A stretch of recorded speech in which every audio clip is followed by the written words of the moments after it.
1977 ശേഷം പീരുമേട്ടിൽ വാഴൂർ സോമന്റെ സാന്നിധ്യമില്ലാത്ത ആദ്യ തിരഞ്ഞെടുപ്പാണിത്.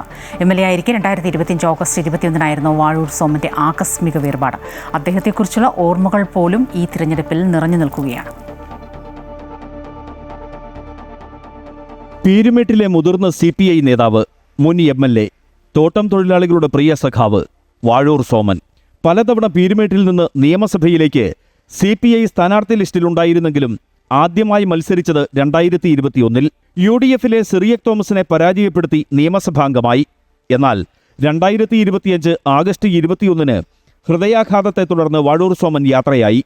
വാഴൂരിന്റെ വികസന പ്രവർത്തനങ്ങളുടെ തുടർച്ചയാണ് തന്റെ ലക്ഷ്യമെന്ന് LDF സ്ഥാനാർത്ഥി K. സലിംകുമാർ. 4.5 വർഷക്കാലം വിട്ടുപിരിഞ്ഞ സഖാവ് വാഴൂർ സോമൻ ഉൾപ്പെടെയുള്ളവർ നടത്തിയ വികസന പ്രവർത്തനങ്ങൾ തന്നെ ഈ മണ്ഡലം നിലനിർത്തുവാനുള്ള പ്രധാനപ്പെട്ട ഒരു ഘടകമാണ്. 2021 വാഴൂർ സോമനോട് പരാജയപ്പെട്ട സിറിയക് തോമസാണ് ഇത്തവണയും UDF സ്ഥാനാർത്ഥി. പരസ്പരം മത്സരിക്കുമ്പോഴും അതിനുശേഷവും രാഷ്ട്രീയത്തിന് അതീതമായി സ്നേഹവും സൗഹൃദവും പുലർത്തിയിരുന്ന നേതാവായിരുന്നു വാഴൂർ സോമനെന്ന് സിറിയക് തോമസ്. ഞങ്ങൾ തമ്മിൽ നല്ല ബന്ധമായിരുന്നു. അദ്ദേഹം എന്നെക്കാൾ സീനിയറായിരുന്നു. എൻ്റെ പിതാവിനോടൊപ്പം പ്രവർത്തിച്ചതാണ്.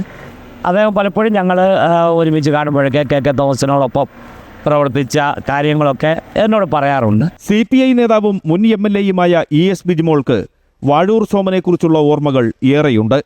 പീരുമേടിൻ്റെ വികസന രംഗത്ത് ഒരുപാട് സ്വപ്നങ്ങൾ കൊണ്ട് നടന്നൊരു സഖാവാണ്.